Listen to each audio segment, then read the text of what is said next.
écoutez Alger Chaîne 3, le journal. Fazia, bonjour. Bonjour Hadjar, réforme majeure et développement local. Le Conseil des ministres approuve des projets de loi stratégiques pour l'éducation, la santé et l'énergie, ainsi que la création de nouvelles circonscriptions administratives. Les détails dans le journal. Alger et Yaoundé aspirent à renforcer leur coopération bilatérale. Le ministre camerounais des Relations extérieures a été reçu par le président de la République. Les Algériens réitèrent leur attachement à la stabilité de leur patrie. Ils s'unissent à travers le hashtag Anam Abladi pour contrer les manipulations et les campagnes de désinformation orchestrées par le Marzen. Préserver la mémoire révolutionnaire et soutenir les causes justes, le leitmotiv de l'Algérie renouvelé lors de la deuxième session de l'Assemblée générale de l'Association internationale des amis de la révolution algérienne. Crise socio-économique au Maroc, elle est exacerbée par la politique de normalisation du Marzen avec l'entité sioniste, un processus rejeté par le peuple marocain. Toutes les guerres ont des règles, sauf à Gaza. La déclaration du représentant de l'UNRWA, Philippe Lazzarini, affirme que l'entité sioniste a enfreint toutes ses règles dans une agression qui dure depuis 14 mois. Alerte pluie et neige sur l'est du pays. La protection civile appelle à la vigilance pour éviter les drames.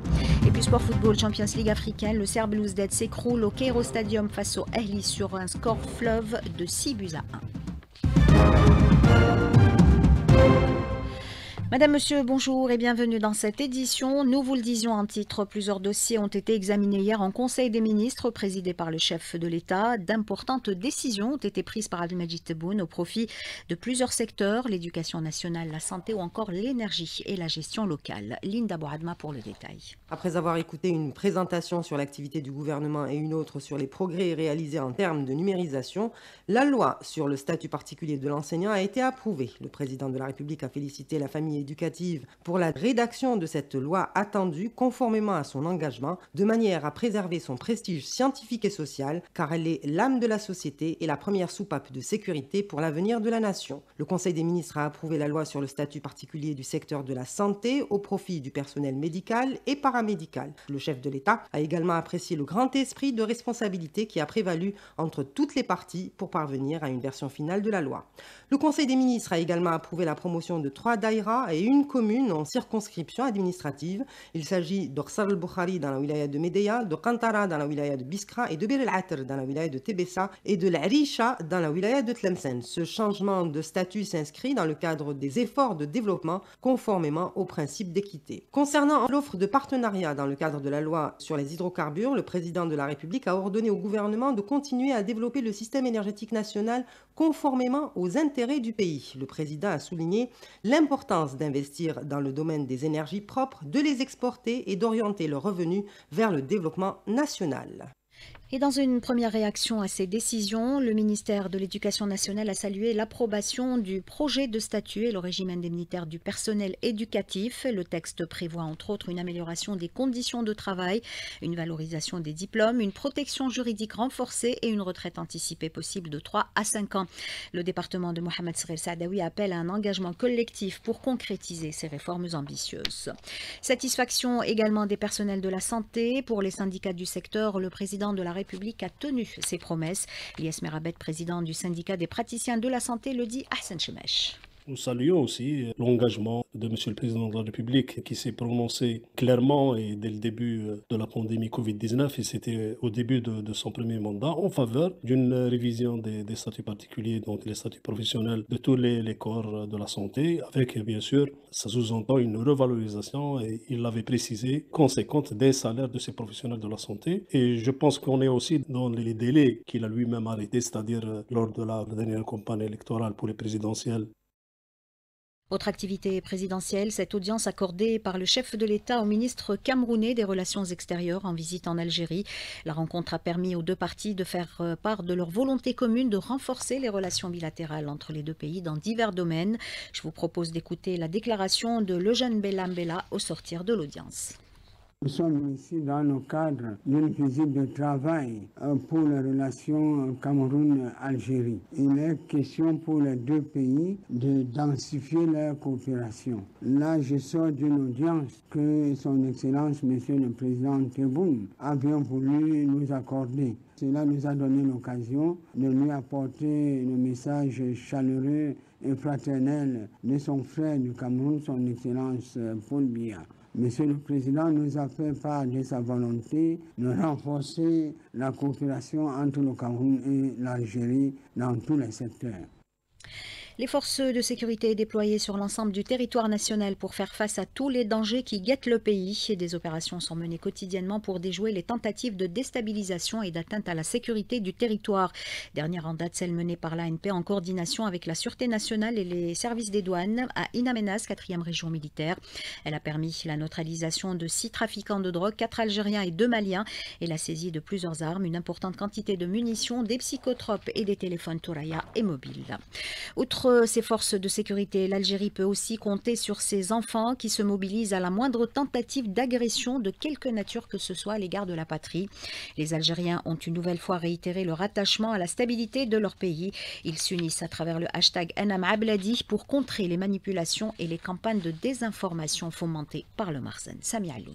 Une seule voix, un hashtag pour contrecarrer toute tentative de propagande ou de campagne orchestrée sur les réseaux sociaux, des actes malveillants qui utilisent la désinformation, les fausses rumeurs et autres techniques visant à diviser les internautes. Résultat, c'est l'effet contraire qui s'est produit. Samir Qaïdi, journaliste au sein du quotidien Le Moudjahid.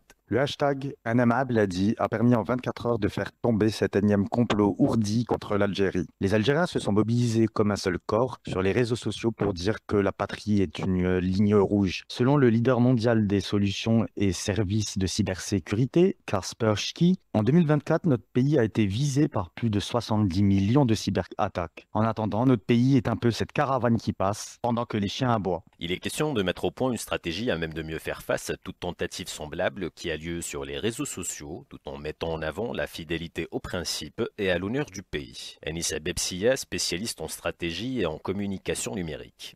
Aujourd'hui, la sphère des réseaux sociaux, c'est une sphère qui est aujourd'hui exploitée comme une réelle arme de propagande. Et c'est aussi à nous de nous positionner sur cette sphère, de s'organiser de manière très professionnelle, de préparer nos propres stratégies de défense. C'est aujourd'hui nécessaire de mettre en place une vraie structure professionnelle pour travailler sur ce type de stratégie de propagande sur les réseaux sociaux. Une initiative qui a été massivement partagée et soutenue par un bon nombre de personnalités qui ont fait part de leur attachement indéfectible au pays, insistant par la même occasion sur la nécessité de préserver l'unité et la souveraineté de l'Algérie face aux tentatives de division. Et la maîtrise des nouvelles technologies de communication, un outil également pour préserver le pays de toute menace. Le ministre de la Communication l'a relevé lors de la cérémonie de distinction des meilleurs athlètes algériens pour l'année 2024. Je vous propose d'écouter Mohamed Mziane. L'avenir de la communication est dans la maîtrise des nouvelles technologies. Et en votre présence, j'exhorte les médias nationaux, tout support confondus, à assimiler cette nouvelle dynamique et toutes les techniques qui leur permettront de répondre dans le cadre du respect et tel qu'il se doit à tous ceux qui seraient tentés de porter atteinte à l'image de l'Algérie. Le palmarès du traditionnel sondage Brahim Dahmani de l'APS des meilleurs athlètes algériens de l'année 2024 a été dévoilé hier. Djamel Sedjati et Kélian Emour sont les lauréats de l'année. La révolution algérienne, source d'inspiration pour tous les peuples opprimés. Préserver la mémoire révolutionnaire et soutenir les causes justes, c'est d'ailleurs le leitmotiv de l'Algérie. Ces positions et principes ont été mis en avant lors de la deuxième session de l'Assemblée générale de l'Association internationale des amis de la révolution algérienne. Sofia Boukelcha. L'Association internationale des Amis de la Révolution poursuit ses efforts sur 2 objectifs majeurs pour l'année en cours. Esteban Silva, analyste chilien et membre de l'association. Les valeurs de la révolution algérienne restent très actualité pour les causes justes. Aujourd'hui, quand on assiste à un crime génocidaire de la part de l'entité sioniste contre le peuple palestinien, mais aussi pour continuer à appuyer la solidarité avec la lutte du peuple sahraoui pour sa liberté et pour chasser les colonialistes marocains de son territoire. Nous avons pris la tâche de travailler dans 2 axes, faire connaître les valeurs de la révolution algérienne pour un monde multilatéral contre toute logique impérialiste et néocolonialiste et deuxièmement récupérer toutes les expériences et les histoires de solidarité. La révolution est considérée comme moteur des luttes de libération en Afrique. L'association s'engage fermement à continuer le combat combat pour la liberté des peuples encore sous occupation, à Atia Jawid Jaranbi, membre tchadien de l'Association internationale des Amis de la Révolution. La révolution algérienne était à la base de tous les mouvements libérateurs en Afrique subsaharienne. Donc les relations sont restées, les principes sont les mêmes. Ce qui a amené de voir le jour cette association internationale autour de laquelle nous avons les mêmes idées, les mêmes principes, libérateurs de l'homme, libérateurs de notre terre. La lutte va continuer, libérer davantage les contrées toujours occupées. Cette démarche témoigne de l'engagement résolu à préserver les valeurs révolutionnaires et à soutenir toutes les causes justes dans le monde. Et lors d'une visite aux zaouïas et mosquées d'El Oued, le calife général de la Tariqa Tijaniya réaffirme l'attachement de la confrérie et de ses adeptes à l'apprentissage du Coran. Je vous propose d'écouter Sidali Belaribi. Le savoir est une lumière. Celui qui détient la lumière n'est pas comme celui qui marche dans l'obscurité. C'est une force, la force de la foi, de l'amour, de l'enseignement du noble Coran à ses visages illuminés. Apprendre le Coran permet l'apprentissage des valeurs comme le respect, l'amour, le conseil, la bonne parole, le bon comportement, la générosité, la patience et la bienfaisance. Le rôle des zaouïas a été essentiel dans la préservation du noble Coran, de la langue, du patriotisme et de l'unité du peuple algérien. Le Maroc est sur une poudrière. La crise socio-économique qui sévit dans le royaume est exacerbée par la politique de normalisation du Marzen avec l'entité sioniste, un processus rejeté par le peuple marocain. Ce dernier a une nouvelle fois battu le pavé hier pour exprimer sa colère. La phase que nous vivons actuellement marque le début de la fin de cette entité usurpatrice, ainsi que de tous ceux qui la soutiennent, l'appuient ou se tiennent derrière. Nous sommes tous d'une seule voix et d'un seul corps avec la résistance, avec les hommes et les femmes de la résistance. Cette marche affirme également d'une seule voix qu'elle constitue un référendum populaire. Nous sommes contre la normalisation. Et malgré les espoirs grandissants d'un cessez-le-feu, la machine de guerre sioniste continue de faire des victimes à Gaza. Des dizaines de Palestiniens sont tombés en martyrs. Le nombre de blessés se compte par centaines. L'UNRWA ne cesse d'alerter la communauté internationale sur les exactions et autres massacres commis dans l'enclave palestinienne. Son représentant a déclaré que toutes les guerres ont des règles, à l'exception de celles menées contre les habitants de Gaza. Retour chez nous, où une alerte pluie et neige touchera à partir de ce lundi plusieurs régions de l'est du pays. À suivre un point météo complet à la fin de ce journal avec Hajar Massoudi. Et pour éviter les drames, la protection civile appelle à la vigilance et à suivre les consignes de sécurité sur les routes et dans les foyers. La protection civile rappelle que ces deux numéros, le 10, 21 et le 14, sont mis à la disposition des citoyens.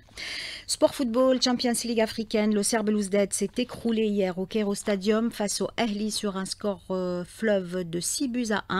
À l'issue de ce résultat, l'Ahli, tenant du titre, reprend sa place de leader avec 7 points à 2 longueurs de son poursuivant direct, Orlando Pirates d'Afrique du Sud. Le Chabeb pointe à la 3e place avec 3 points, alors que les Ivoiriens du Stade d'Abidjan ferment la marche avec un seul point. Et puis, sachez que la Fédération algérienne de football a décidé de suspendre avec effet immédiat les deux arbitres, Lotfi Bekouassa et Adel Aben, et ordonne à la Commission fédérale de l'arbitrage d'ouvrir une enquête quant à la conduite inexpliquée de ces deux arbitres lors de la rencontre CS Constantine-Anse Magra disputée samedi dernier. Pour rappel, le CAC avait inscrit un but à la pratiquement à la 95e minute, mais l'arbitre Bekouassa, qui dans un premier temps avait validé ce but, a fini par l'annuler. 8h13 sur Alger, chaîne 3, c'est la fin de ce journal réalisé par Aïssa Abdelrahman. Krimo était à la console technique et Tahar Lefgoum à la régie d'antenne. Mouni était au streaming vidéo. Comme promis, tout de suite, c'est Hajar Massoudi pour la météo du jour.